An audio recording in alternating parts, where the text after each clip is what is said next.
Hello बच्चों, स्वागत है आप सभी का आज की वीडियो में। आज की वन शॉट वीडियो में हम क्लास 10 विज्ञान के चैप्टर 5 जैव प्रक्रम को देखेंगे। इसमें सारे क्वेश्चन आपके यहाँ पे टॉपिक कवर हो जाएंगे जितने आपके बोर्ड एग्जाम में पूछे जाते हैं। एक भी टॉपिक इससे बाहर कोई भी जाने वाला नहीं। तो चलिए बढ़ते हैं आगे और देखते हैं आज के चैप्टर में क्या क्या टॉपिक हमने करने हैं कवर।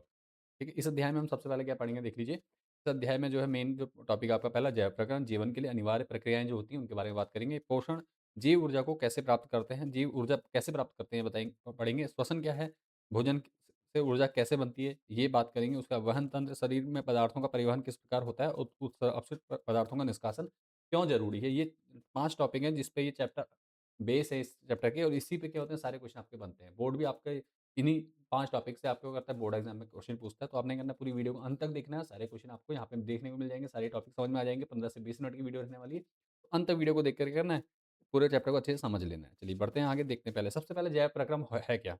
ठीक है, जैव प्रक्रम सबसे पहला जो चैप्टर का नाम है वही जानते हैं, जैव प्रक्रम होता क्या है।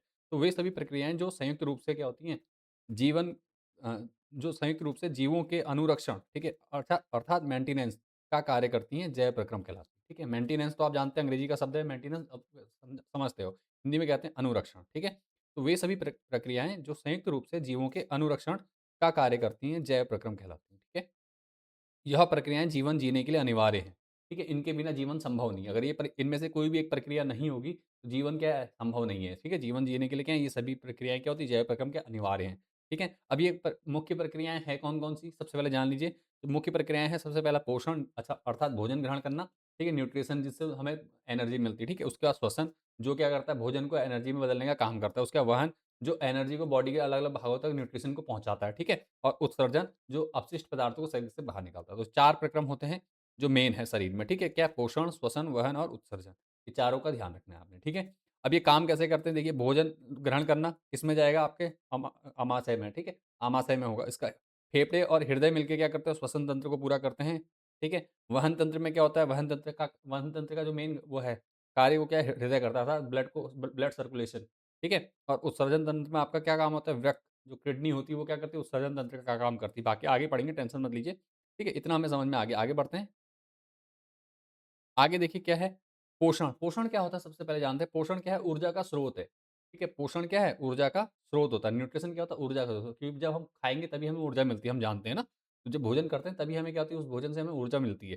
तो स्वपोषी पोषण अर्थात पोषण कितने प्रकार के हैं? एक होगा स्वपोषी पोषण, एक होगा विषमपोषी पोषण। आगे बात करेंगे उसके बारे में, अभी पहले स्वपोषी पोषण के बारे में बात करते हैं। ठीक है? स्वपोषी पोषण क्या होता है? जीव अपना भोजन स्वयं बनाते हैं। ठीक है? जीव अपना भोजन स्वयं बनाते हैं, अर्थात उसमें उदाहरण के तौर पे लेंगे हरे पौधे। जीव का मतलब पौधों से है यहाँ पे। ठीक है? जीव क्या है? हरे पौधे। कुछ ऐसे पौधे हैं, जो पौधे क्या, जितने भी हरे हरे पौधे जितने होते हैं वो सब क्या करते हैं? अपना भोजन स्वयं बनाते हैं। कैसे बनाते हैं? यह प्रकाश संश्लेषण की क्रिया द्वारा होता है। किसके द्वारा होता है? प्रकाश संश्लेषण क्रिया के द्वारा होता है। प्रकाश संश्लेषण क्या होती है? सूर्य के प्रकाश की उपस्थिति में हरे पेड़ पौधे पत्तियों में उपस्थित पर्णहरित और वायुमंडल से कार्बन डाइऑक्साइड, जल, जड़ों से जल और खनिज लेकर के क्या करते हैं? अपना भोजन बनाते हैं, अर्थात ग्लूकोज़ बनाते हैं। तो इस क्रिया को कहते हैं ग्लूकोज़, और उत्सर्जित करते हैं ऑक्सीजन और जल। ठीक है? इस क्रिया को क्या कहते हैं? इस क्रिया को कहते हैं प्रकाश संश्लेषण कहते हैं। ठीक है? इसके बारे में आपने ऑलरेडी पढ़ रखा है, तो ज़्यादा डिटेल में अभी मैं नहीं जाऊँगा। आगे होगा तो आगे बताऊँगा आपको। ठीक है? तो स्वपोषी पोषण का मतलब वे जीव जो अपना भोजन स्वयं बनाते हैं, जैसे हरे पौधे। ठीक है? और यह स्वपोषी पोषण की जो प्रक्रिया है उसे क्या कहते हैं? प्रकाश संश्लेषण कहते हैं। ठीक है? उसका रंध्र क्या होते हैं? पहले सबसे पहले जान लीजिए। रंध्र होते हैं पत्तियों पर मौजूद छिद्र जो गैसों का आदान-प्रदान करते हैं। ठीक है? पत्तियों पर मौजूद छिद्र, छोटे-छोटे छेद होते हैं, वो क्या करते हैं? गैसों का आदान प्रदान करते हैं। उन्हें कहते हैं रंध्र या स्टोमेटा। अंग्रेजी में स्टोमेटा कहा जाता है, हिंदी में रंध्र कहा जाता है। कभी-कभी आपको हिंदी में लिख देगा स्टोमेटा ऐसे करके दे देगा। ठीक है? स्टोमेटा या रंध्र, बात एक ही। ठीक है? तो ध्यान देंगे आप। क्लियर? अब प्रकाश संश्लेषण की एक अभिक्रिया होती है जो इम्पोर्टेंट है, आपके बोर्ड में पूछी जाती है, तो इसको ज़रूर आपने कर लेना है। ठीक है? प्रकाश संश्लेषण समीकरण क्या है? 6 कार्बन के परमाणु, 6 carbon dioxide, sorry 6 carbon dioxide के अणु, 12 जल के अणु मिलकर सूर्य के प्रकाश की उपस्थिति और क्लोरोफिल। क्लोरोफिल कहाँ होता है? पेड़ों की पत्तियों में पाया जाता है। ठीक है? तो क्या बनता है? ग्लूकोज़ का 1 अणु बनता है, ऑक्सीजन के 6 अणु बनते हैं और 6 अणु जल निकलता है। ठीक है? तो ये प्रक्रिया क्या है? प्रकाश संश्लेषण की। ये आपने याद कर लेंगे। 6 CO2 plus 12 H2 is equal to 6 C6H12O6 plus 6 O2 plus 6 H2O। ये आपने याद कर लेनी है अच्छे से। ठीक है? ये प्रकाश संश्लेषण की जरूरी है, आपके पेपर में आने वाली है। ठीक है? आगे बढ़ते हैं इसके बाद। अब आता है विषमपोषी पोषण। अभी बताया था विषमपोषी। तो जीव भोजन के लिए दूसरे जीवों पर निर्भर रहते हैं। ठीक है? इस प्रकार की जो पोषण होता है, जब जीव किसी दूसरे पर निर्भर करेगा, तो वो क्या कहलाता है? विषमपोषी पोषण कहलाता है। जैसे पहला जो है इसमें प्राणी समभोजी, संपूर्ण भोजन भोजन को निगल लेना, ठीक है? प्राणी समभोजी कहलाते हैं, ठीक है? संपूर्ण भोजन को निगल लेना कौन करते हैं? जैसे मनुष्यों में होता है ना, मानव और अमीबा क्या करते हैं? संपूर्ण भोजन को निगल लेते हैं। तो ये क्या है? प्राणी समभोजी कहेंगे, ठीक है? विषमपोषी में भी क्या कैटेगरी होती है। तो विषमपोषी की कैटेगरी देख लीजिए क्या होती है। विषमपोषी तो मतलब जो दूसरे जीवों पे निर्भर रहेंगे उन्हें क्या कहेंगे हम? क्या कहेंगे? विषमपोषी कहेंगे। विषमपोषी में कौन-कौन आते हैं? मानव है, अमीबा है, फफूंदी, यीस्ट और अमरबेल, जूं, ये सब क्या हैं? ये सब विषमपोषी मतलब दूसरों पे निर्भर रहते हैं। ठीक है? जीव-जंतु और पौधों पे निर्भर रहते हैं। तो वो क्या कहलाते हैं? विषमपोषी कहलाते हैं।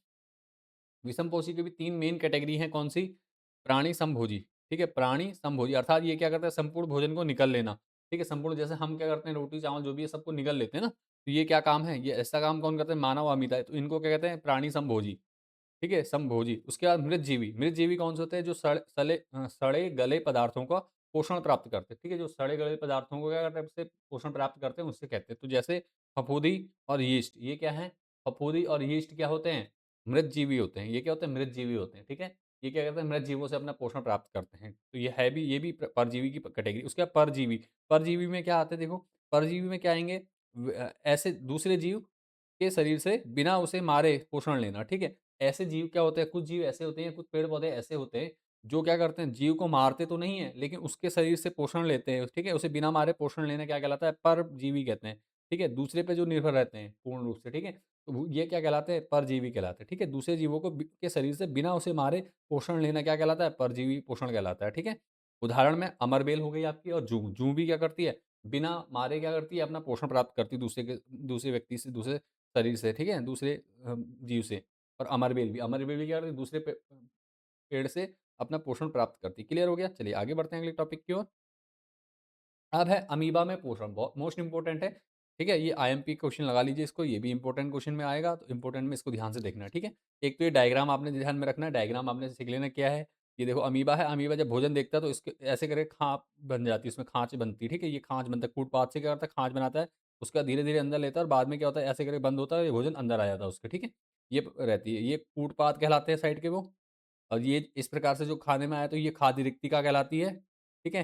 और ये पोषण हो गया उसका, ठीक है? भोजन कर लिया उसने। तो ये कंडीशन आती है अमीबा में, ध्यान रखना। तो अमीबा एक कोष के जीव का एक उत्कृष्ट उदाहरण है, ठीक है? अमीबा क्या है? एक एक कोष के जीव का उत्कृष्ट उदाहरण है। कूटपाद भोजन ग्रहण करने के लिए उँगलियों को जैसे अस्थायी प्रवर्ध बनाता है, ठीक है? ये क्या करता है? ये देखो उँगली जैसे बना दी है इसने, तो ये क्या कूटपाद कहलाता है, ठीक है? भोजन ग्रहण करने के लिए क्या करता है? उँगली जैसे अस्थायी प्रवर्ध, अस्थायी ये बदलते रहते हैं, ज़रूरी नहीं कि इधर ही रहेंगे, अगली बार कहीं यहाँ दिखेगा तो यहाँ बन जाएँगे ऐसे, ठीक है? तो जैसे अस्थायी प्रवर्ध बनाता है, ठीक है? कौन? कूटपाद कहते हैं इन्हें, ठीक है? अमीबा बनाता है। उसके बाद खाद्य रिक्तिका, भोजन कूटपाद द्वारा घेर लिया जाता है, ठीक है? भोजन क्या किया जाता है? कूटपाद के द्वारा घेर लिया जाता है और खाद्य रिक्तिका में पचाया जाता है। ठीक है? जो ये खाद्य रिक्तिका में पहुँचता है, ये देखो खाद्य रिक्तिका बनती है, इसको इसमें पचाया जाता है इसको। ठीक है? तो ये क्या है? खाद्य रिक्तिका कहलाती है। जहाँ भोजन पचाता है अमीबा उसे क्या कहते हैं? खाद्य रिक्तिका कहते हैं। जहाँ जैसे ग्रहण करने का जो पकड़ने का तरीका है उसे क्या कहते हैं? पकड़ता किससे है? कूटपाद से। क्लियर? आगे बढ़ते हैं नेक्स्ट चैप्टर की ओर, सॉरी नेक्स्ट टॉपिक की ओर। मानव में पोषण भाग 1 क्या रहेगा? मानव में पोषण कई प्रकार से होता है। देखो मुँह से अग्नाशय तक, ठीक है? यहाँ पे मुँह है, बीच में ग्रसिका है और नीचे अग्नाशय है, ठीक है? ये अग्नाशय होता है हमारा, ठीक है? तो यहाँ तक पहुँचने में क्या होता है? यहाँ से भोजन करता हमने भोजन चबाया, निगला, निगला कैसे ग्रसिका से जाएगा, कहाँ जाएगा पहले? अमाशय में। यहाँ क्या होगा? हाइड्रोक्लोरिक अम्ल होगा, जो क्या करेगा? इसको गलाएगा और अच्छे से, ठीक है? तो सबसे पहले भोजन एक लंबी नली से गुजरता है, ठीक है? ये लंबी नली जिसे क्या कहते हैं? आहार नाल कहते हैं, ठीक है? ये, इसको आहार नाल भी कहते हैं, ठीक है? ये आहार नाल या आहार नाल कहा जाएगा, क्लियर है? पाचन के मुख्य चरण, मुख और ग्रसिका, ठीक है? मुख क्या हो गया? दाँत भोजन चबाते हैं, लार ग्रंथि से लार एमिलेस या इसको टाइलिन भी कहते हैं, ठीक है? ये एंजाइम का नाम है। ठीक है? एंजाइम निकलता है जो स्टार्च को शर्करा में बदलता है। ये स्टार्च को क्या करता है? शर्करा में बदल देता है, क्लियर? इसके बाद क्या होता है यहाँ से जब दाँत मुँह ने चबा दिया, दाँतों ने मुँह में डाला हमने, चबा दिया उसके बाद ग्रसिका, ठीक है? ग्रसिका में भोजन क्या होता है? क्रमानुकुंचन द्वारा, ठीक है? क्रमानुकुंचन, ठीक है? भोजन क्रमानुकुंचन गति द्वारा अमाशय तक पहुँचता है। देखो क्रमानुकुंचन का मतलब क्या होता है? जब भोजन जिस स्थिति में होता है वहाँ पे क्या होता है? ये फैल जाती है, ठीक है? ये क्रमानुकुंचन कहलाता है, ठीक है? ये इस प्रकार से क्या होती है हमारी जो ग्रसिका है, ये ग्रसिका में क्या होता है? ये तरीका होता है, ठीक है? जहाँ पे होती है ये फैल जाता है ऐसे करके, ठीक है? तो ये ग्रसिका उस जगह पे जहाँ पे भोजन होगा वहाँ पे क्या होगा? फैल जाएगी थोड़ा-थोड़ा, ऐसे करके धीरे-धीरे नीचे जाएगा, ठीक है? तो ये प्रोसेस क्या कराती है? क्रमानुकुंचन किसमें होती है? ग्रसिका में होती है, ठीक है? मुख और ग्रसिका आपको यहाँ समझ में आ गया होगा। आगे बढ़ते हैं इसके बाद। अगला भाग आता है आपका, देखो सीधी-सी बात है, अमाशय में पहुँच गया भोजन, जब अमाशय में भोजन पहुँच जाएगा, तो क्या होगा? अमाशय में भोजन पहुँचने पर जठर ग्रंथियाँ सक्रिय हो जाती हैं, ठीक है? जैसे ही आपका भोजन अमाशय में पहुँचेगा, तो यहाँ होती हैं जठर ग्रंथियाँ। तो यहाँ क्या होता है, जठर ग्रंथियाँ होती हैं जो जठर रस का श्रावण करती है, ठीक है? जठर रस निकालती हैं, ठीक है? जठर रस। जठर रस में क्या होता है, एंजाइम होते हैं और अम्ल होते हैं, ठीक है? तो जठर ग्रंथियों का स्राव, तो सबसे पहले क्या निकला, पेप्सिन निकलेगा, प्रोटीन का पाचन करने वाला एंजाइम, ठीक है? पेप्सिन क्या करता है? पेप्सिन निकलता है जो क्या करता है, प्रोटीन का पाचन करता है, ठीक है? पेप्सिन प्रोटीन का पाचन करेगा, ध्यान रखना। पौ से पेप्सिन, पौ से प्रोटीन, ध्यान रखना, ठीक है? इसका हाइड्रोक्लोरिक अम्ल निकलेगा, पेप्सिन के लिए अम्लीय माध्यम बनाता है, ठीक है? पेप्सिन के लिए क्या करता है, अम्लीय माध्यम बनाता है, कौन? हाइड्रोक्लोरिक अम्ल, और कीटाणुओं को मारता है, ठीक है? हाइड्रोक्लोरिक अम्ल क्या करता है, एक तो कठोर पदार्थों को गलाता है, दूसरा क्या काम करता है, ये कीटाणुओं को मारने का काम कौन करता है? अम्ल करता है, ठीक है? इसके बाद बनता है श्लेष्म। श्लेष्म में क्या करता है, अमाशय की आंतरिक दीवार को अम्ल से बचाता है। तो जो आंतरिक दीवार है ये अमाशय की, ये दीवार, ठीक है? इसको क्या करता है श्लेष्म, हाइड्रोक्लोरिक अम्ल से बचाता है, ठीक है? अम्ल क्या करता है, नहीं तो इसको भी क्षति पहुँचा सकता है। तो श्लेष्म क्या करता है, श्लेष्म अमाशय की आंतरिक दीवार को अम्ल से बचाता है, ध्यान रखना है आपने, क्लियर? तो अमाशय में 3 चीज़ें होंगी, जठर रस का स्रावण होगा जिसमें क्या होंगे, पेप्सिन, हाइड्रोक्लोरिक अम्ल, श्लेष्म होगा, ठीक है? पेप्सिन, हाइड्रोक्लोरिक अम्ल और श्लेष्म, ठीक है? श्लेष्म क्या करता है, हाइड्रोक्लोरिक अम्ल से अमाशय की बाहरी दीवार को बचाता है, आंतरिक दीवार को सॉरी, ठीक है? आंतरिक दीवार को अम्ल से बचाता है, ठीक है? पेप्सिन क्या करता है, प्रोटीन पाचक एंजाइम को प्रोटीन का पाचन करता है, ठीक है? पेप्सिन। यहाँ से पेप्सिन क्या करता है, प्रोटीन को पेप्सिन ओजन में बदल देगा, ठीक है? आगे बढ़ते हैं। इसके बाद देखिए आगे क्या होता है कंडीशन, मानव में पोषण कैसे होता है, छोटी आँत और बड़ी आँत। देखो वहाँ तो भोजन टूट गया, पचने लग गया वहाँ पे, ठीक है? उसके बाद जो क्षुद्रांत होती है अर्थात छोटी आँत, ये क्या करती है, छोटी आँत, यह भोजन को का पूर्ण पाचन का स्थान है। यहीं पे क्या होता है, भोजन का पूर्ण रूप से पाचन होता है, कहाँ पर? छोटी आँत में। क्षुद्रांत भी कहा जाता है और छोटी आँत भी कहते हैं, अंग्रेजी में स्मॉल आइंस्टीन भी कहते हैं। इंटेस्टाइन सॉरी, ठीक है? Small intestine, clear? और उसके बाद यहीं पे क्या है, यकृत होता है बगल में, तो यकृत से क्या निकलता है, पित्त रस निकलता है, ठीक है? वसा का इमल्सीकरण करता है, क्या करता है यकृत, क्या करता है, पित्त रस क्या करता है, वसा का इमल्सीकरण, ठीक है? वसा को पचाने में कौन वो करता है, इमल्सीकरण कौन करता है, पित्त रस करता है, ध्यान रखना है। जितने भी चीज़ें हाइलाइट कर रखी है मैंने, इन टॉपिक को आपने अच्छे से याद कर लेना, इन पॉइंट्स को, ठीक है? इनमें से क्वेश्चन ज़रूर बनते हैं आपके एमसीक्यूज़। इसके बाद अग्नाशय, अग्नाशय क्या करता है, जिसे को पैनक्रियाज़ कहा जाता है, फिर ट्रिस्पिन, ठीक है? ट्रिप्सिन निकलता है, प्रोटीन जिसे कहते हैं, और लाइपेज वसा एंजाइम आते हैं, ठीक है? ट्रिप्सिन और लाइपेज 2 एंजाइम निकलते हैं, ठीक है? कहाँ से? अग्नाशय से। यकृत से पित्तरस निकलेगा, ठीक है? जो वसा का इमल्सीकरण करेगा। अग्नाशय से कौन-सा निकलेगा? ट्रिप्सिन और लाइपेज निकलेगा, ठीक है? ये 2 एंजाइम क्या करेंगे? प्रोटीन और वसा को करेंगे, पचाएँगे, ठीक है? उसके बाद दीर्घरोम, दीर्घरोम क्या, पचे हुए भोजन को अवशोषित करती है, ठीक है? बॉडी में क्या होता है, दीर्घरोम पाई जाती हैं, वो क्या करती हैं, इस टाइप से होते हैं, ठीक है? ये। तो ये क्या करते हैं, पचे हुए भोजन को क्या करती हैं, अवशोषित करती हैं, ठीक है? जो छोटी आँत में, ठीक है? उसके बाद बृहद आँत, बड़ी आँत, ठीक है? यह अतिरिक्त जल का अवशोषण होता है। यहाँ क्या होता है, अतिरिक्त जल का अवशोषण होता है। कहाँ? जो बड़ी आँत होती है, बड़ी आँत में क्या होता है, अतिरिक्त जल का अवशोषण होता है बेटा, ठीक है? बड़ी आँत में क्या होता है, अतिरिक्त जल का अवशोषण होता है, क्लियर? चलो आगे बढ़ते हैं इसके बाद, एक-एक चीज़ को ध्यान से पढ़ते हुए जाना, सुनते जाना, समझ में आ जाएगा आप सबको। इसके बाद श्वसन ऊर्जा का उत्पादन, ठीक है? श्वसन ऊर्जा क्या होती है? श्वसन ऊर्जा, देखो जब श्वसन करते हैं तो तभी ऊर्जा का उत्पादन होता है, ठीक है? श्वसन ऊर्जा में क्या होता है, सीधी सी बात, भोजन ग्लूकोज में विघटित सॉरी भोजन ग्लूकोज के विघटन द्वारा क्या होता है, कोशिकीय ऊर्जा प्राप्त करने की प्रक्रिया श्वसन कहलाती है। अर्थात भोजन टूटा, भोजन से क्या ग्लूकोज बना, अब ग्लूकोज का जो ग्लूकोज को ऊर्जा में कौन बदलेगा? पचने का काम तो हो गया, लेकिन ऊर्जा में अभी नहीं बदला है। ऊर्जा में कब बदलेगा, जब कोशिका के पास जाएगा और कोशिका में क्या होगा, ग्लूकोज का विघटन होगा और कोशिकीय ऊर्जा प्राप्त करने की प्रक्रिया को क्या कहते हैं, श्वसन कहते हैं। जब श्वसन होगा, ऑक्सीजन से क्रिया करेगा ग्लूकोज और वहां पे क्या होगा, ऊर्जा निकलेगी, ठीक है? तो ये क्रिया क्या कहलाती है, श्वसन कहलाती है, ठीक है? तो यहाँ पे परिभाषा दे रखी है, आपने पढ़ लेनी है। बाकी अगर आपके नोट्स में इससे ईज़ी लगती है आपको तो वो कर सकते हो। जो आपने याद कर रखी, जो आपने पहले से पढ़ रखी उसको कर लेना, कोई प्रॉब्लम नहीं होती उससे, ठीक है? यह ऊर्जा किसमें होती है? एटीपी अर्थात एडिनोसिन ट्राइफॉस्फेट के रूप में संग्रहित होती है। कौन-सी ऊर्जा, जो श्वसन के दौरान ऊर्जा निकलती है, वो किसमें होती है? एटीपी एडिनोसिन ट्राइफॉस्फेट के रूप में होती है, ठीक है? ग्लूकोज का विखंडन, पहला चरण क्या होता है, सबसे पहले देख लीजिए, ग्लूकोज का जब विखंडन होता है, तो क्या होता है, यह कोशिका द्रव्य में होता है। कहाँ होता है? ग्लूकोज का जो विखंडन होता है, कहाँ होता है? कोशिका द्रव्य में होता है, ठीक है? ग्लूकोज का विखंडन कहाँ होगा बेटा? कोशिका द्रव में होगा, ठीक है? काइटो कीटोप्लाज्म में कहते हैं, ठीक है? कीटोप्लाज्म अंग्रेजी में कहा जाता है, ठीक हो गया? यह क्या होता है, यह प्रक्रिया कहाँ होती है? कोशिका द्रव्य में होती है। डायग्राम कुछ इस प्रकार से होगा, जब ग्लूकोज टूटेगा, ग्लूकोज के 6 कार्बन परमाणु टूटेंगे तो पाइरूवेट बनेगा और ऊर्जा निकलेगी, ठीक है? पाइरूवेट के 3 अणु बनते हैं इसमें, ठीक हो गया? तो ये चक्कर होता है और ऊर्जा निकलती है साथ में। ठीक हो गया? आगे बढ़ते हैं इसके बाद। चलिए नेक्स्ट है आपका ग्लूकोज के विखंडन का पथ क्या-क्या होता है देख लो। अब पाइरूवेट बन गया था, पाइरूवेट का भविष्य ऑक्सीजन की उपलब्धता पर निर्भर करता है। ठीक है? पाइरूवेट बनेगा, कैसे बनेगा, कितना बनेगा, ये किस पे डिपेंड करेगा? ऑक्सीजन की उपलब्धता पे। अगर ऑक्सीजन पर्याप्त मात्रा में है, तो पाइरूवेट का विखंडन इस प्रकार से होगा और कम मात्रा में है, तो किस प्रकार से होगा देख लेंगे। ठीक है आगे? तो पाइरूवेट क्या होगा? ऑक्सीजन की अनुपस्थिति में क्या होता है? यीस्ट में होता है। ठीक है? जब ऑक्सीजन की अनुपस्थिति हो तो यीस्ट में ऐसा किसमें होता है जहाँ जहाँ ऑक्सीजन की कमी होती है या ऑक्सीजन नहीं होती, यीस्ट में होता है। ठीक है? ये एक जीव है। ठीक है? तो इथेनॉल बनता है। ठीक है? क्या होता है जो पाइरूवेट से क्या होता है इथेनॉल, कार्बन डाइऑक्साइड और ऊर्जा प्राप्त होती है।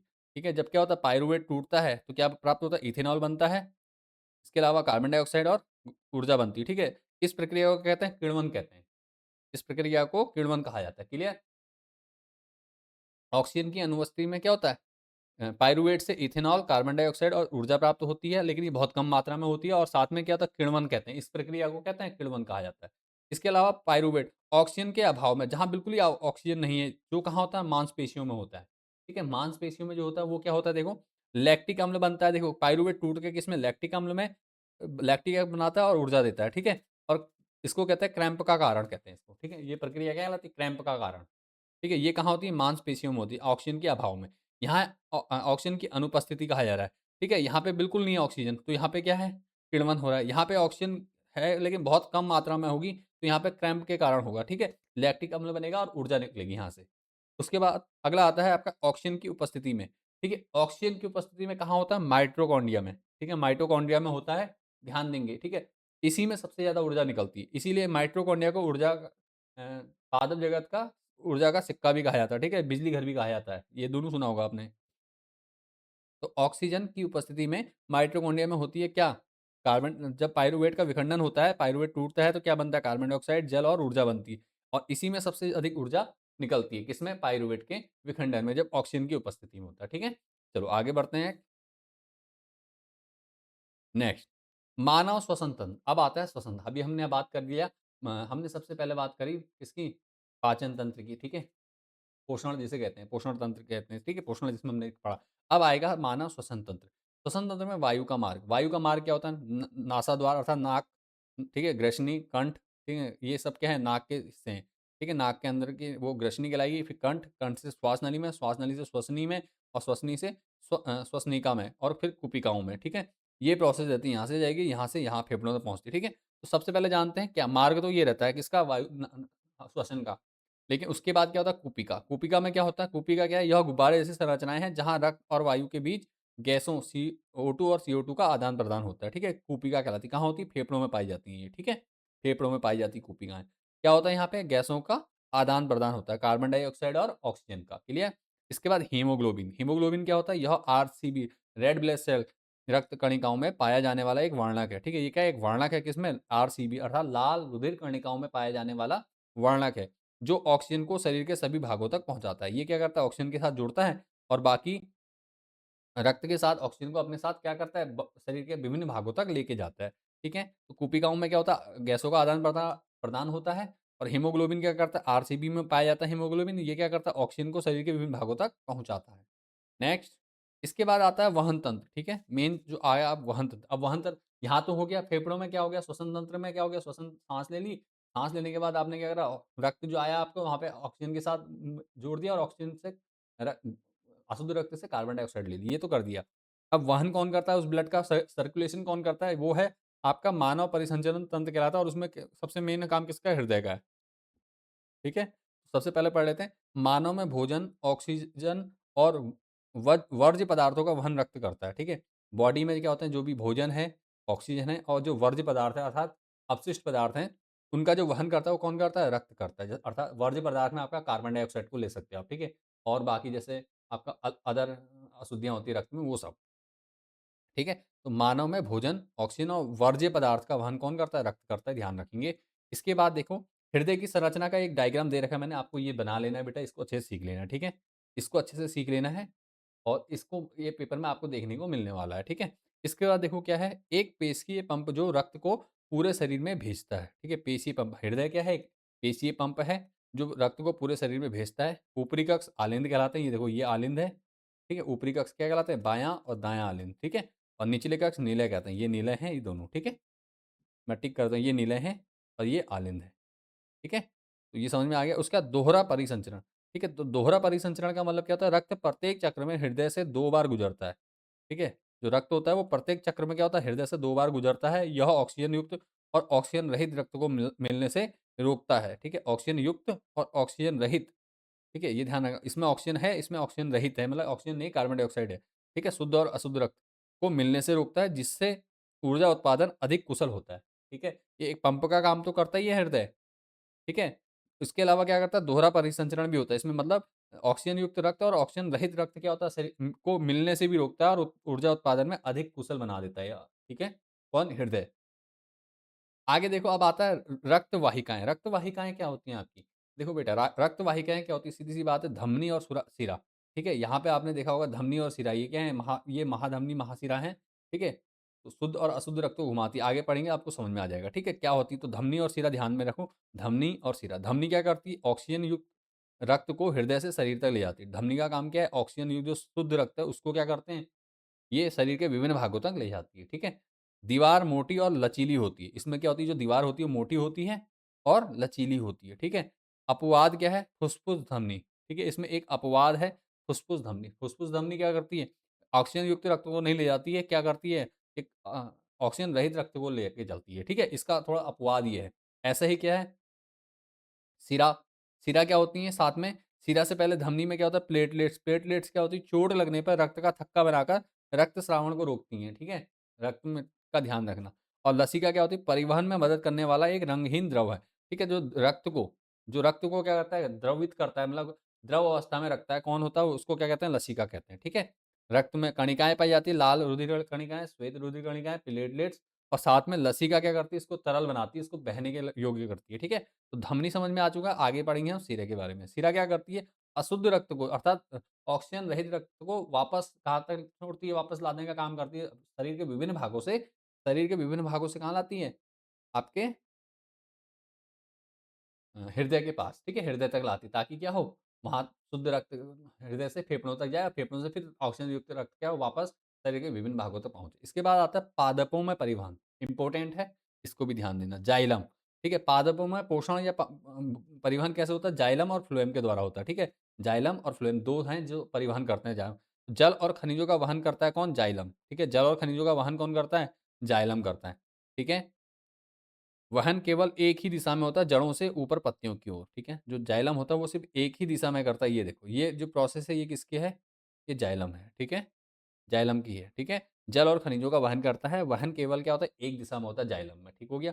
इसके आप फ्लोएम देख लो, फ्लोएम में क्या होता है? पत्तियों से बने भोजन का वहन करता है, ठीक है? जो पत्तियाँ भोजन बनाती हैं उसका वहन करता है। वहन सभी दिशाओं में होता है, पत्तियों से पेड़ के सभी भागों तक, ठीक है? वहन क्या होगा? पत्तियों की तरफ भी होगा, तने की तरफ भी होगा, जड़ की तरफ भी होगा, ठीक है? सभी भागों में क्या होगा? पोषण पहुँचेगा किसमें? फ्लोएम में, ठीक है? फ्लोएम क्या करता है? भोजन, बने हुए भोजन का वहन करता है फ्लोएम, ठीक है? इस प्रकार को स्थानांतरण कहते हैं, ठीक है? जो ये प्रकार है किसमें? फ्लोएम में कौन-सा होता है? स्थानांतरण कहते हैं। इस प्रकार से पूरे उसमें बाँटना क्या कहलाता है? स्थानांतरण, ठीक है? तो यहाँ तक समझ में आ चुका होगा। आगे बढ़ते हैं, नेक्स्ट उत्सर्जन, ठीक है? उत्सर्जन में क्या होता है? उत्सर्जन मतलब अपशिष्ट का निष्कासन, ठीक है? जो भी हमारे शरीर में अपशिष्ट पदार्थ बने, उनको क्या करना? बाहर निकालना क्या कहलाता है? उत्सर्जन कहलाता है। इसमें उत्सर्जन तंत्र काम करता है। तो ठीक है, क्या लिखा है? शरीर के हानिकारक उपापचयी, ठीक है? उपापचयी वर्ज्य पदार्थों को वर्ज्य पदार्थों को बाहर निकालने की प्रक्रिया क्या कहलाती है? उत्सर्जन कहलाती है, ठीक है? मानव उत्सर्जन तंत्र, मानव उत्सर्जन तंत्र में जो मुख्य है तो क्या होता है? मुख्य अंग क्या है? एक जोड़ा वृक्क, ये वृक्क अर्थात किडनी, एक जोड़ा, 2 होते हैं, 2 पेयर होते हैं इसके, ठीक है? ठीक है? वृक्क हो गया, मूत्रवाहिनी हो गया, ये मूत्रवाहिनी कहलाती है, ठीक है? और मूत्राशय, ये हो गया मूत्राशय, और मूत्रमार्ग, ये मूत्रमार्ग हो गया, ठीक है? तो ये चीज़ आपने ध्यान देना है यहाँ पर, ठीक है? बाकी अगर आप लोगों को डायग्राम की डिटेल वीडियो चाहिए, नामांकित चित्र के साथ एक्सप्लेनेशन वीडियो चाहिए तो आप मुझे कमेंट कर दीजिए, मैं उस पे भी क्या करूँगा, आपको जितने भी बायोलॉजी के सारे डायग्राम वाले क्वेश्चंस हैं, उन पे मैं एक डिटेल वीडियो आप लोगों को लेकर आ जाऊँगा, ठीक है? आपने बता देना मुझे कमेंट कर। दूसरा, वृक्काणु, नेफ्रॉन जिसे कहते हैं, ठीक है? तो ये दो, उत्सर्जन तंत्र और नेफ्रॉन दोनों में से एक चित्र आपका पूछा जाएगा, तो आपने अच्छे से तैयार कर लेना पहले से, ठीक है? यह वृक्क क्या कि निःसंदेह इकाई है, ठीक है? जो वृक्क की ही एक इकाई होती है, ठीक है? नेफ्रॉन क्या होती है? वृक्क की एक इकाई कहलाती है कौन? नेफ्रॉन कहलाती है, क्लियर? यह रक्त को छानकर ग्लूकोज, लवण, जल जैसे उपयोगी पदार्थों को पुनः अवशोषित करता है, ठीक है? ये क्या करता है? यह रक्त को छानकर ग्लूकोज, लवण और जल जैसे उपयोगी पदार्थों को पुनः अवशोषित करता है, ठीक है? यहाँ तक ब्लड आता है, इसमें से क्या करता है, रक्त को छानता है, ग्लूकोज़, लवण और जल को जैसी उपयोगी पदार्थों को तो पुनः अवशोषित कर लेता है और शेष द्रव मूत्र कहलाता है, ठीक है? जो बचा हुआ द्रव रह जाता है बॉडी में, वो क्या कहलाता है? मूत्र कहलाता है, जिसमें मुख्य रूप से यूरिया होता है, ठीक है? यूरिया होता है। इसका अर्थात क्या कह सकते हैं, जो आपके वृक्क हैं, ये क्या करते हैं? यूरिया को अलग करते हैं, किससे? बॉडी से, ठीक है? आगे अपोहन, ठीक है? यूरिया होता है। अपोहन क्या होता है? अपोहन कृत्रिम रक्त द्वारा रक्त शोधन, ठीक है? जो अपोहन कहलाता है, ये क्या होता है? कृत्रिम रक्त, ठीक है? जिसे डायलिसिस के लिए यूज़ किया जाता है, ठीक है? अपोहन कहते हैं इसे। कृत्रिम रक्त द्वारा रक्त का शोधन क्या कहलाता है? अपोहन कहलाता है। होमोडायलिसिस कहते हैं, ठीक है? क्लियर हो गया? तो ये आपकी चीज़ें होती हैं, ठीक है? तो यहाँ तक समझ में आ गया उत्सर्जन तंत्र का मेन वो है। उसके बाद पादपों में उत्सर्जन किस प्रकार होता है, इसके बारे में जानेंगे। देखो पादपों में उत्सर्जन कैसे होता है, देखो। पादपों में जो उत्सर्जन होता है वो ऐसे होता है, देखो। पादपों में उत्सर्जन क्या, पादप कई तरीकों से अपशिष्ट पदार्थ बाहर निकालते हैं, ठीक है? पादप क्या करते हैं? कई तरीकों से निकालते हैं। सबसे पहले ऑक्सीजन, पादपों के लिए ऑक्सीजन क्या अपशिष्ट पदार्थ है, तो क्या होता है, प्रकाश संश्लेषण का एक अवशिष्ट उत्पाद क्या है, रंध्रों से बाहर होता है, ठीक है? ऑक्सीजन भी क्या होता है, प्रकाश संश्लेषण रंध्रों से बाहर होता है। अतिरिक्त जल, ठीक है, वाष्पोत्सर्जन द्वारा होता है। ये भी क्या होता है, रंध्रों से ही होता है, ठीक है? वाष्पोत्सर्जन होता है पत्तियों में, तो वहां से क्या होता है, जल बाहर निकलता है, अतिरिक्त जल जो रह जाता है पौधे के पास, ठीक है? इसके अलावा पत्तियां, कुछ अपशिष्ट पदार्थ पत्तियों में जमा होते हैं जो बाद में गिर जाती हैं, ठीक है? जो ये पत्ते गिरने का आपने देखा होगा, तो ये अपशिष्ट पदार्थ जब जमा हो जाते हैं पत्तियों में, तो ये गिरने लग जाती है। इसके अलावा रेजिन या और गांठ के रूप में, ठीक है? पेड़ का तना क्या करता है, पुराने जाइलम में संचित होते हैं, ठीक है? ये क्या होता है, पुराने जाइलम में होंगे संचित और क्या होंगे, वहाँ से बार-बार बाहर निकल जाएँगे, ठीक है? रेजिन और गोंद के रूप में आपने देखा होगा, तने से बाहर निकल जाता है, ठीक हो गया? तो ये प्रोसेस क्या होती है, पादपों में उत्सर्जन की होती है। चलो आगे बढ़ते हैं। अब ये चैप्टर हमारा यहाँ तक कंप्लीट हो चुका है, सारे क्वेश्चन।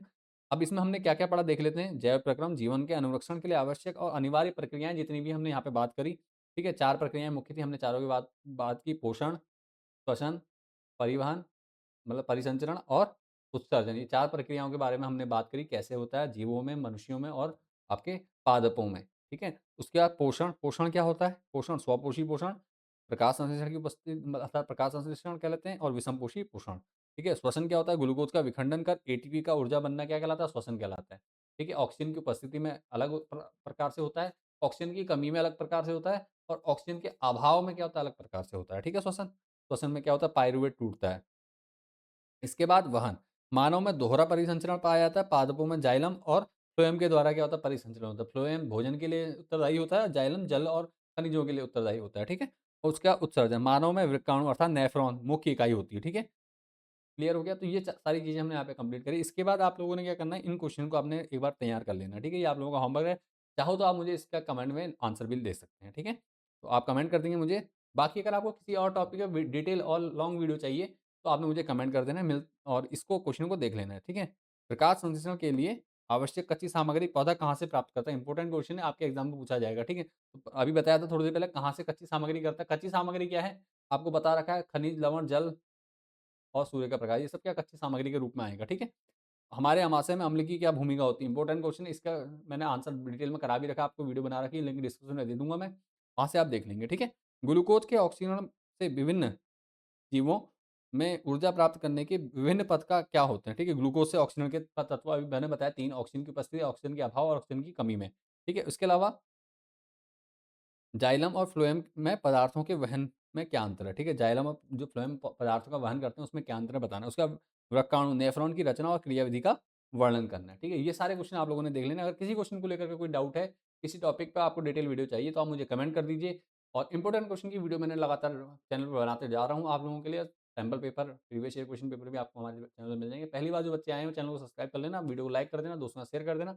और भी किसी टॉपिक पे आपको वीडियो चाहिए तो कमेंट कर दीजिए। मिलते हैं नेक्स्ट वीडियो में। Thanks for watching this video. आपके बोर्ड एग्जाम के लिए आपको ढेर सारी शुभकामनाएँ।